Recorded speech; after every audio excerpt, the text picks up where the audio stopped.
제가 방송에 올리겠습니다. 여호와께서 기드온에게 이르시되 너를 따르는 백성이 너무 많은즉 내가 그들의 손에 미디안 사람을 넘겨주지 아니하리니 이는 이스라엘이 나를 거슬러 스스로 자랑하기를 내 손이 나를 구원하였다 할까 함이니라. 이제 너는 백성의 귀에 외쳐 이르기를 누구든지 두려워 떠는 자는 길르앗 산을 떠나 돌아가라 하라 하시니 이에 돌아간 백성이 22,000명이요 남은 자가 10,000명이었더라. 여호와께서 또 기드온에게 이르시되 백성이 아직도 많으니 그들을 인도하여 물가로 내려가라. 거기서 내가 너를 위하여 그들을 시험하리라. 내가 누구를 가리켜 네게 이르기를 이 사람이 너와 함께 가리라 하면 그는 너와 함께 갈 것이요 내가 누구를 가리켜 네게 이르기를 이 사람은 너와 함께 가지 말 것이니라 하면 그는 가지 말 것이니라 하신지라. 이에 백성을 인도하여 물가에 내려가매 여호와께서 기드온에게 이르시되 누구든지 개가 핥는 것 같이 혀로 물을 핥는 자들을 너는 따로 세우고 또 누구든지 무릎을 꿇고 마시는 자들도 그와 같이 하라 하시더니 손으로 움켜 입에 대고 핥는 자의 수는 300명이요 그 외의 백성은 다 무릎을 꿇고 물을 마신지라. 여호와께서 기드온에게 이르시되 내가 이 물을 핥아 먹은 300명으로 너희를 구원하며 미디안을 네 손에 넘겨주리니 남은 백성은 각각 자기의 처소로 돌아갈 것이니라 하시니 이에 백성이 양식과 나팔을 손에 든지라. 기드온이 이스라엘 모든 백성을 각각 그의 장막으로 돌려보내고 그 300명은 머물게 하니라. 미디안 진영은 그 아래 골짜기 가운데에 있었더라. 아멘. 네, 본문 좀 길었습니다. 어떻게 또 주일 후 3일 동안 잘 은혜롭게 잘 지내셨습니까? 요즘 같이 우리가 참 어려운 시기를 다 보내고 있는 줄로 압니다. 나라도 정치적으로도 많이 좀 힘들고 경제적으로도 많이 힘들고 군사적으로도 남북이 그렇게 좋은 모습이 아니기 때문에 참 사면초가가 아닌가. 참 어디에다가 이렇게 우리가 희망을 둬야 될지 참 깝깝하게 느껴질 때도 있습니다. 우리나라가 역사적으로 우리나라뿐 아니라 전 세계가 이런 각 나라마다 역사적으로 이렇게 힘이 들 때 정말 그 답답한 마음들, 특히나 더 힘든 사람들, 이제 일반 서민들이죠. 서민들이 힘이 들 때 그 마음이 낙심되고 낙담이 되고 도저히 어떻게 해야 될까? 어떻게 할까? 이러면서 계속 마음이 낮아지고 마음이 정말 어찌할 바를 모를 이때 놀라운 사실은 그때에도 하나님은 일하고 계시다는 것입니다. 하나님은 쉬지 않고 일을 하고 계십니다. 여러분들은 어떻습니까? 정말 아직도 부딪혀 볼 만한 그런 강한 의지를 가지신 강한 자이십니까? 아니면 정말 이제 나는 더 이상 할 수 없어. 이제 쓰러질 것 같아. 그런 마지막 그 어떤 순간에 다다른 약한 자이십니까? 우리 하나님께서는 강한 자는 강한 자대로, 약한 자는 약한 자대로 하나님의 그 계획표 안에 다 사용하십니다. 문제는 강한 자는 강하다고 또 교만해서는 안 되고, 약한 자는 약하다고 자기 스스로를 너무 비관하거나 자기 스스로를 완전히 내팽개쳐서는 안 된다는 것입니다. 오늘 본문에서 기드온이 이제 제6대 사사죠. 사사로 쓰임을 받으면서 미디안의 그 큰 대군을 물리치는 그 내용이 기록되어져 있습니다. 많은 사람들이 우리가 기드온 하면 이 사사기서에서도 이제 6장부터 시작되거든요. 기드온 이야기가 6장, 7장, 8장, 9장까지 이 사사기의 사사들에 대한 이야기가 기드온, 삼손 둘이 빼면 나머지는 별로 이야기들이 아주 짤막짤막한 몇 절인데 그에 비하면 기드온은 굉장히 많은 장수를 할애하면서도 설명하고 있습니다. 그래서 우리는 기드온과 300용사 이런 이야기들을 많이 들었기 때문에 야, 기드온 그분 대단한 사람이야, 능력자야, 영웅이야 이렇게 말들을 많이 합니다. 틀린 이야기는 아니지만 오늘 말씀을 통해서 제가 한번 이야기하고 싶은 것은 기드온도 별다른 사람이 아니었다는 것입니다. 아주 그는 평범한 사람이었고 오히려 정말 소심한 사람이었고 더 나아가서 겁도 많은 사람이었다는 것입니다. 기드온에게 6장에 보면 6장 11절에 천사가 나타나가지고 그렇게 이야기를 해요. 큰 용사여, 여호와께서 너와 함께 하신다. 이런 이야기를 했거든요. 그 천사가 기드온을 만나는 과정을 살펴보면 기드온이 어떠할 때 만나냐면은 포도주 틀에서 밀을 타작하고 있을 때 천사가 나타났다 했어요. 이상하지 않습니까? 밀을 타작할 때, 우리 밀양 같은 보리를 타작할 때, 저는 시골 출신이 아니라 잘 모릅니다만 보리를 타작할 때 어떻게 합니까? 도리깽으로 막 치지 않습니까? 칠 때 좀 넓은 타작마당에서 막 두드려야 잘 됩니다. 그런데 포도주 틀에서 밀을 타작했다는 거예요. 포도주 틀 해봐야 조그만 무슨 우리 욕실 같은 데서 막 포도를 밟고 하거든요. 거기서 밀을 타작했다는 거예요. 왜 그러냐면 이 6장 1절에서 보면 또 여호와 목전에서 이스라엘 백성들이 죄를 지었기 때문에 하나님께서 이스라엘 백성들을 미디안의 손에 넘겼어요. 그래서 미디안 사람들이 성경 표현에 의하면 메뚜기 떼같이 올라왔다는 거예요. 올라와가지고는 이스라엘 사람들의 모든 농작물과 동물들과 전부 다 빼앗아가 버렸어요. 그러니까 이스라엘 사람들이 산에 숨어 사는 거예요. 산에 구멍이란 구멍, 뭐 동굴이란 동굴 이런 데다 다 숨어가지고 이거 저 사람들이 또 빼앗아 가려면서 자기 그 양식들을 숨겨서 먹고 있는 그 기간이 7년이나 했습니다. 7년 동안이나 미디안의 그 고통을 당하면서, 그러니까 기드온이 자기 또 이거 밀을 타작하면 또 뺏어갈까 싶어가지고 몰래 숨어서 포도주틀에 이렇게 조심조심 깨고 있는 거예요. 이 상황 속에서 천사가 나타났습니다. 여호와의 사자가 나타나가지고 큰 용사야, 여호와께서 너와 함께 계시다, 이렇게 이야기를 하니까 뭐 우리 같으면 깜짝 놀라가지고 뒤로 자빠질 텐데 뭐 기드온도 좀 놀랐겠죠. 근데 기드온의 첫 마디는 다짜고짜 하나님 앞에 막 불평을 토로합니다. 아니, 하나님이 우리와 함께 하신다면 우리를 왜 이렇게 괴롭힙니까? 이 말이거든요. 우리를 왜 가만히 놔두십니까? 아니, 우리 조상들의 하나님은 말이죠, 애굽에서도 나올 때 뭐 기적을 베풀고 뭐 엄청난 일을 하셨더만 왜 우리를 이렇게 괴롭힙니까? 왜 우리를 안 도와주십니까? 우리 이런 기도를 자주 하시죠. 신앙생활 하다 보면 한두 번씩은 하나님 앞에 이런 불평을 할 수 있습니다. 왜 하나님 나는 이렇게 안 됩니까? 왜 하나님 나는 맨날 이렇게 뭐가 되는 게 없습니까? 이렇게 기도하실 때 있잖아요. 근데 성경에 보면 우리만 안 되는 게 아닙니다. 다 안 된다는 거예요. 베드로 사도가 그 베드로전서 4장 12절에 보니까 우리를 시련하려고 하나님이 불시험을 주는데 이걸 이상한 일 당하는 것처럼 생각하지 말아야 했습니다. 또 히브리서 12장 8절에 보면 징계는 다 받는 것이다. 오히려 웃으면 사생하여 참 아들이 아니라고 이야기했거든요. 다 맞습니다. 어려움이 다 있습니다. 없다고 생각하는 그 사람이 문제가 있습니다. 다 어려워요. 그런데 기드온이 이야기한 이 어려움은 좀 색다른 어려움이죠. 우리가 출애굽기부터 성경을 정확하게 읽으신 분이라면 이 사람들이 왜 고통을 받는지 우리는 다 알고 있습니다. 말씀을 안 지켰잖아요. 모세가 7년에 한 번은, 맨제된 초등학교 7년에 한 번은 언약을 너희가 낭독하고 들으라. 그리고 가나안 땅에 들어가면 뭐라 했습니까? 가나안 민족들의 족속들을 다 쫓아내라 했습니다. 안 쫓아냈어요.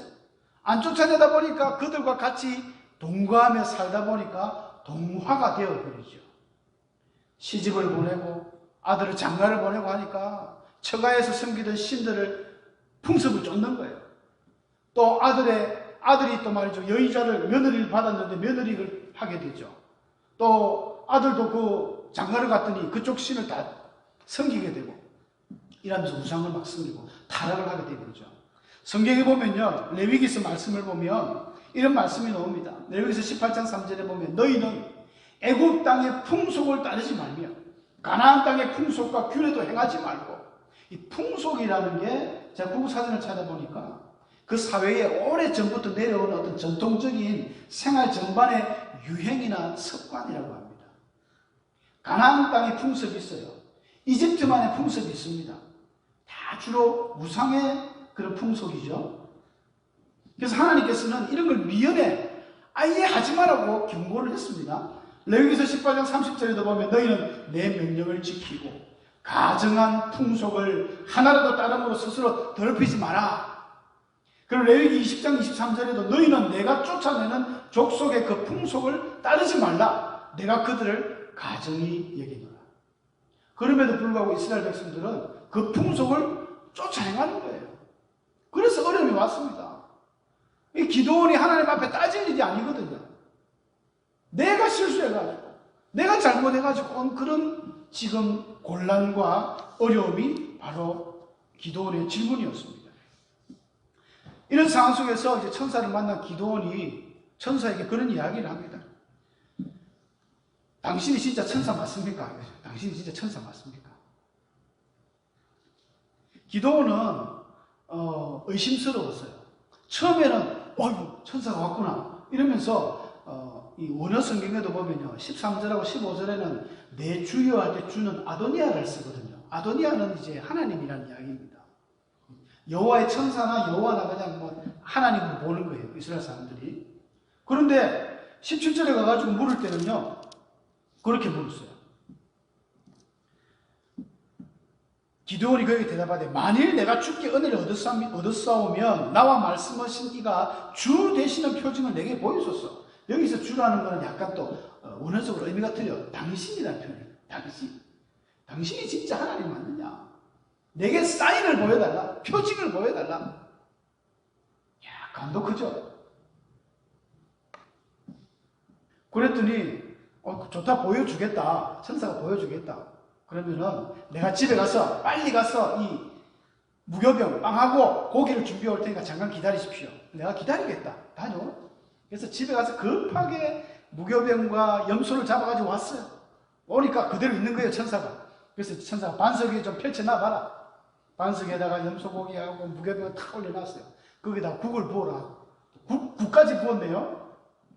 엘리야가 그 850명 바알 아세라상하고 싸울 때 갈멜산에서 물을 막 붓는 것처럼 이 재물이 젖어 있으면 불이 더 안 붙잖아요.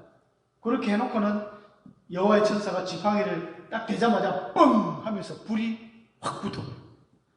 그러면서 천사는 사라져 버렸습니다. 기도원이 그 광경을 보니까 이거 천사 맞네, 여호와 맞네 하면서 놀래가지고 그때부터 걱정입니다. 내가 하나님을 봤다. 여호와를 보고 살자가 없는데 이제 나 죽었구나. 그때부터 걱정이 태산입니다. 기도원이 이렇게 소심합니다. 아이고 이제 죽었구나. 밥맛도 없고 입맛도 없고 잠도 안 오고 막 걱정을 하는 거예요. 그때 하나님께서 참 걱정하는 또 기도원에게 오십니다. 그렇게 기도원에게 하나님 그렇게 말씀하시는 거예요. 두려워하지 마라. 안심하라. 너는 안심하라. 두려워하지 마라. 죽지 아니하리라. 많이 들어본 이야기죠. 예수님께서 제자들이 그 풍랑이는 바다 위에 있을 때 밤 한 4경쯤 예수님이 바다 위를 걸어오면서 베드로에게 했잖아요. 안심하라. 내니 두려워하지 마라. 예수님이 이런 이야기 자주 하셨습니다. 여인에게도 여인아 두려워하지 마라. 딸아 안심하라. 하나님 똑같은 이야기 하셨어요. 기도원에게 두려워하지 마라. 네가 죽지 아니하리라.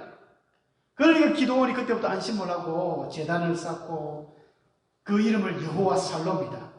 여호와가 내게 평강을 주셨다. 그 이름을 이제 기원이 돼가지고 여호와 살롬이 나오죠.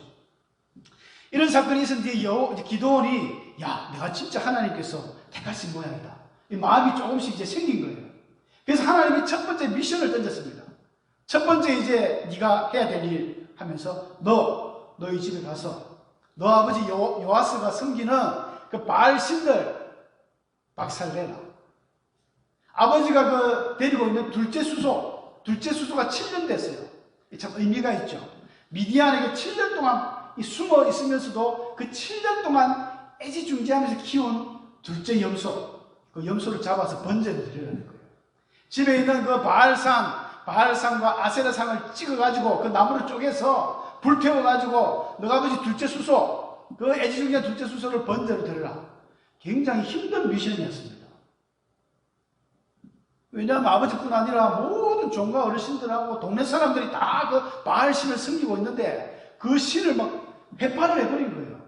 그러니까 기도원이 겁이 나니까 혼자 못하고 종들 10명을 데리고 가가지고 밤중에 몰래 백주 대낮에는 감히 간땡이가 작아서 그래 안 되는 거예요. 기도원이 몰래 가가지고 시키는 대로 다 했습니다. 그 아세나상을 다 찍어가지고 쪼개서 불태워가지고 번제를 드려버렸어요. 아침이 되니까 깜짝 놀랐죠. 동네 사람들이 다 모였습니다. 이게 웬일이냐. 아니 우리 바알 제단을 어떤 놈이 이렇게 했냐면서 지금 난리가 났습니다. 그래서 막 조사를 하고 수사를 하고 막 LH 아파트 조사하듯이 말이죠. 막 조사를 한 거예요. 그러니까 기도원이 한 것 같다.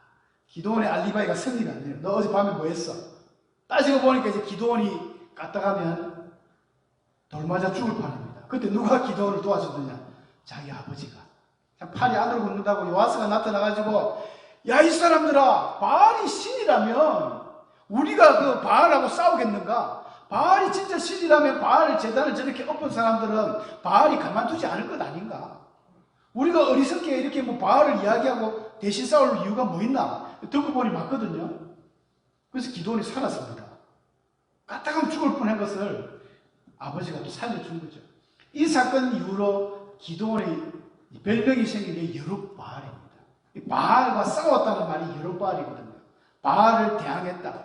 그래서 여룹바알이라는 별명을 얻으면서 많은 사람들이 기도원과 함께 이제 힘을 합하는 일단의 세력들이 무리가 생겼어요. 32,000명. 32,000명이 모였어요. 그때쯤 미디안이 공격을 해왔습니다. 13만 5천 명이라는 거대한 대군을 이끌고 진짜 메뚜기 때처럼 쳐들어왔어요. 쳐들어왔을 때 이제 전쟁을 해야 되는데 기도원이 또 걱정이 되는 거예요. 걱정이 돼가지고 이 전쟁을 할까 말까? 우리가 잘 아는 양틀 사건 있지 않습니까? 하나님, 내가 진짜 나가서 싸워야 되면은 하나님 기적을 한번 보여달라고. 이 양틀이 조금 있는데 하나님 내일 아침에 이슬이 내릴 때 양틀에만 내리고 타작마당에는 내리지 않게. 그게 가능한 일입니까? 안 되죠. 이슬은 온 모든 곳에 내리는데, 그러니까 보통은 우리가 하나님이 사람을 테스트하는데 기도원 지가 하나님을 테스트했어요. 참 대단한 사람이에요. 하나님 아브라함에게 야, 너 독자 이삭을 나한테 바쳐봐라. 네가 진짜 나를 사랑하는지 내가 너를 테스트하겠다. 이런 테스트는 많이 했습니다. 하나님이. 수많은 사람들이 했는데 참 성경 역사상 유일한 인물이 기도원이 하나님을 테스트했어요. 하나님 진짜 나를 사용하실 거면 양틀에 이슬만 내리라. 진짜 그렇게 됐습니다. 양틀은 이슬이 맞아서 축축한데 바닥은 빼짝 말랐죠. 우리 같으면 야, 드디어 하나님 나를 쓰는구나 할 텐데 이 기도원은 이게 또 소심해요. 하나님 노하지 마시고 한 번만 더, 내일은 반대로 땅이 축축하고 솜털은 빼짝 마르게 해달라고. 하나님 또 그렇게 해줬어요. 그러니까 그때서 이제 기도원이 전쟁에 나갑니다. 우리 이런 걸 보고 기도원이 뭐 소심한 성격도 있지만 때로는 좋게 표현하면 굉장히 신중한 사람이다. 베드로처럼 막 말이 빠르고 행동이 빠른 사람이 아니라 절대 함부로 행동을 안 하는 거예요. 기도원이 기도하고 또 하고 진짜 하나님의 뜻이 맞는가 살펴보고 조사하고 이런 꼼꼼하게 신중하게. 이런 분들만 있으면 교회 일이 안 되겠지만 교회를 합력하니까 베드로 같은 분도 있어야 되고 기도원 같은 분도 있어야 됩니다. 그렇게 해서 전쟁이 전 나가게 됐는데 하나님께서 하시는 이야기가 갑자기 야, 숫자가 너무 많다. 32,000명이 뭐 많습니까? 미디안 군인들은요, 그 8장 10절에 보면 13만 5천 명이 나왔어요. 13만 5천 명인데 32,000명 해도 턱없이 부족한 숫자인데 하나님이 이거 많으니까 돌려보내라. 혹시 너희들 중에 지금 겁이 나거나 집에 일이 있거나 지금 가고 싶은 사람들 가라 했더니 2만 2천 명이 가버렸어요. 10,000명밖에 안 남았습니다. 그런데도 하나님이 많다. 이 10,000명은 너무 많다. 하나님은 왜 이러실까요? 하나님이 왜 이런 주문을, 정말 턱없이 부족한 숫자인데도 불구하고 이것은 두 가지 이유가 있다고 볼 수 있습니다. 하나님께서는 전쟁을 통해서 우리 본문에서 읽었습니다마는 너희가 잘나가지고 너희들이 뭐 대단해서 너희들이 무슨 똑똑하고 힘이 있고 싸움을 잘해서 이겼다는 소리 나는 듣고 싶지 않다는 거예요. 모든 것을 하나님의 기적 아니면 이것이 이루어진 것이 아니라는 것을 하나님을 확실하게 보여주기 위해서 숫자를 자꾸 줄이는 거예요. 나중에 300명까지 줄였죠. 여러분 300명이 13만 5천 명을, 저는 10만 명이 어느 정도인지 사실은 눈으로 직접 본 경험은 없습니다. TV 뉴스 할 때, 예전에 강화문 집회할 때 몇백만 명, 뭐 1000만 명이라 이야기하는 사람도 있고, 뭐 아니라는 사람도 200만 명이라는 사람도 있는데, 그런 뉴스로나 봤지, 실제로는 못 봤어요. 우리 학교 운동장에서 전교생이 조례해봐야 뭐, 예전에 할 때 3,000명, 5,000명밖에 안 되는데, 10만 명, 얼마나 많았겠습니까? 근데 호구 300명이, 이거는 게임이 안 되는 것이거든요. 두 번째, 하나님은 자신이 있다는 것입니다. 하나님은 전쟁에 있어서만큼은 전문가입니다. 우리 성도님 꼭 기억하십시오. 하나님은 전쟁은 전문가예요. 그러니까 전쟁은 내게 속했다. 이런 표현들 성경에 자주 나와요. 출애굽할 때도 너희들은 가만히 있어. 너희는 가만히 있어. 나 여호와가 어떻게 하는지 눈으로 보라 했었어요. 하나님은 싸움의 전문군입니다. 하나님이 못하시는 것도 있어요. 사람 마음을 막 억지로 헷가닥해가지고 하나님 믿게 하는 건 안 됩니다. 인격적인 것이기 때문에. 모세를 한번 쓰려고 모세에게도 몇 번씩이나 인격적으로 부탁하시지만 하나님 죽이는 건 끝내주게 잘하십니다. 전쟁에서 뭐 10만 명, 20만 명 뭐 예사로 죽여버립니다. 고라와 아비람과 다단과 온이 뭐 반역할 때 땅을 쭉 벌려가지고 250명 한순간에 죽여버립니다. 하나님 그런 거 전문가예요. 그러니까 하나님 자신이 있는 거죠. 우리도 어떤 일에 자기 전공 분야는 자신이 있지 않습니까? 저는 목사이기 때문에 성경에는 조금 자신이 있어요. 그러니까 우리가 대화할 때 성경에 대해서 이야기하려면 뭐 1시간이고 2시간이고 떠들 수 있지만 저보고 무슨 경제에 대해서 이야기하려면 저는 꿀먹은 벙어리입니다. 못합니다. 뭐 기계에 대해서 이야기하면 저는 못해요. 자신이 있으면 목소리도 커지고 뭐 내기도 하잖아요. 하나님이 전쟁만큼은 내가 자신 있다는 거예요. 너희들 300명이 아니라 호부 3명만 있어도, 아니 기도원 너 혼자만 있어도 나는 할 수 있다는 거예요. 우리 그런 하나님이십니다. 그걸 하나님 보여주시는 거예요. 그래서 우리가 많은 사람들은 기도원과 300용사라는 말을 쓰잖아요. 사실은 이 용사라는 말을 쓰기가 좀 부끄럽습니다. 기도원과 300용사, 이 300명을 고르실 때 우리는 300명도 기도원과 같이 아주 평범한 사람들입니다. 어쩌면 더 소심하고요, 더 겁이 많은 이런 사람들일 수 있습니다. 그런데 많은 사람들이 왜 300용사라고 하냐면, 저도 혹시나 하면서 오늘 많은 주석들을 이 부분 한번 찾아봤어요. 한 사람도 저처럼 이야기를 안 하는데 다 300명의 위대한 용사들은 물을 먹을 때 다 이렇게 조심을, 한쪽에는 창을 들고 칼을 들고 물을 퍼먹으면서 언제 뒤에 적군들이 쳐들어올지 모르니까 아주 민첩하고 조심하는 그런 사람들이라는 거예요. 근데 무릎을 꿇고 물을 벌컥벌컥 마시는 사람들은 조심성도 없고, 하나님 애들을 돌려보내고 이 민첩하고 이 똑똑한 사람들 300명 데리고 일을 하셨다. 그래서 우리는 하나님 앞에 더 모든 일에 조심해야 되고 이런 걸 잘해야 된다. 이렇게 주석을 다 하셨어요. 그런데 문맥적으로 살펴보면 사실은 안 맞아요. 저는 동의가 안 되더라고요. 왜냐하면 하나님이 지금 하시고자 하는 이야기는 300명 아니라 3명만 있어도 하겠고, 하나님이 일을 보여주시고자 하는 것이기 때문에 얘들이 뭐 특공대가 아닙니다. 300명이 특공대가 아니에요.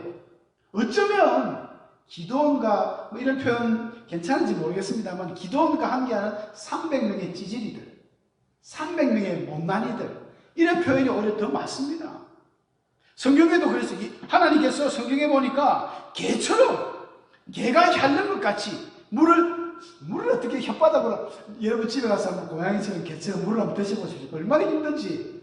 못합니다. 혀를 어떻게, 이 표현이 왜 이런 표현이 나왔는지 모르겠어요. 그냥 아마 물을 퍼서 호록호록 하면서 먹은 건 아닌가 이런 생각이 드는데, 그래도 좀 신기하잖아요. 남자가, 군인이 20세 이상 이 피 끓는 청춘들인데, 여러분 이제 우리 예역군이 말이죠, 갓 제대했지 않습니까? 아직 군기가 살아있는데, 지금은 물이 더 오염이 됐지만 이 시대는 물이 완전 청청수입니다. 물을 실제로 퍼먹는 거예요. 그 땀이 얼고 더운데 물 먹으라 하면요, 뭐부터 먹고 들어가려 고개를 푹 물에 쳐박고 벌컥벌컥 먹고 머리 틀고 이렇게 하지 않겠습니까? 그게 남자지. 그게 300명들은요 그냥 이렇게 뭔가 소심하게 먹는 거예요. 이걸 이제 좋게 표현하면 참 사람이 이제 전쟁 중에도 조심성이 있다 표현할 수도 있겠지만 부정은 하지 않겠습니다. 그러나 쭉 문맥적으로 보면 하나님께서 별 의미 없는, 진짜 별 볼 일 없는 이런 자들을 통해서 내가 나의 영광을 드러내겠다는 하나님의 의지거든요.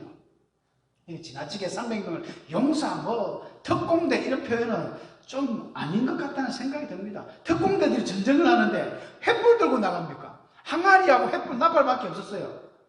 여러분 이렇게 전략을 짜는 걸 보면 얼마나 전쟁에 능통한 사람인지 알 수가 있는데, 전략이 제일 싸움에서 중요한 건 뭡니까? 칼이잖아요. 칼은 없습니다. 칼이 없어요. 그냥 항아리 들고, 항아리 안에 횃불 들고 나팔 들고 항아리 깨니까 효과는 좋았으려고 봅니다. 한밤중에 막 와장창 깨지고 횃불이 불이 번쩍번쩍하고 나팔 소리가 나니까 깜짝 놀랐겠죠. 그러나 특공대라기보다는 좀 그렇게 힘이 없고 일반 평범한 사람, 그 300명, 물 먹는 게 참 특이했잖아요. 그 사람들을 하나님이 택하셔서 하나님의 일을 했다는 것입니다. 하나님은 하실 수 있습니다. 하나님은 충분히 하실 수 있습니다. 단 한 명이라도 의인 10명이 없어서 소돔 고모라성이 망했다지 않습니까? 하나님 앞에 이들이 참 순종을 잘했어요. 기도원과 300명이 시키는 대로 막 합니다. 그래서 이제 13만 5천 명이나 되는 거대한 미디안 군대를 박살을 합니다. 기도원도 그렇게 우리가 온전하신 분이 아닙니다. 기도원이 우리가 대단하다 하지만 사실 이 전쟁이 승리한 뒤에 기도원의 삶은요, 백성들이 왕을 삼으려고 하니까 원래 기도원이 소심하고 겸손한 사람이거든요. 나는 왕 안 한다. 우리의 아이들도 왕은 안 할 것이다. 왕을 안 하는 참 겸손하면 좋았는데 쓸데없이 그 미디안 전쟁에서 얻어들인 금을 녹여가지고 집에서 뭘 만들었냐면 금 에봇을 만들어요. 에봇. 그 제사장들이 안에 있는 속옷이거든요. 에봇을 만들어가 더 걸어놓고는 그것 때문에 온 백성들이 이 에봇을 엄란히 섬기는, 우상처럼 섬기게 되는 실수를 했어요. 또 기도원이 아내가 그래 많았답니다. 자녀가 70명이에요. 자녀가 70명이다 보니까 이 또 자녀들끼리 사고가 나죠. 기도원이 죽고 나니까 이 에비멜렉이라는 사람이 서자인데 온 동네 사람들 다 모아놓고 야, 한 명이 다스리는 게 난다, 70명이 다스리는 게 난다 해가지고 왕자들이 다 죽어버려요. 요담이 딱 살아가지고 나중에 옵니다만 기도원도 별 볼 일 없는 사람이었습니다. 사랑하는 성도 여러분, 저와 여러분은 어떻습니까? 우리는 다 약한 자들이지 않습니까? 정말 어떻게 해야 될지 모를 그런 상황 속에 처해 있는 연약한 자들일 수도 있습니다. 그러나 우리가 하나님을 떠나지 않고 하나님을 확신하는 이상 하나님은 우리 들고 일을 하십니다. 기적을 이루십니다. 기적이 하나님 손에 있거든요. 이사야서 55장 8절에 보니까 내 생각은 너희 생각과 다르다. 내 길은 너희와 길과 다르다. 그래요. 하나님은 우리가 상상도 하지 못하는 방법과 우리가 생각지도 못한 그런 길들을 이미 만들어 두시고 너 나만 따라와. 내가 할게. 이렇게 하나님 말씀하십니다.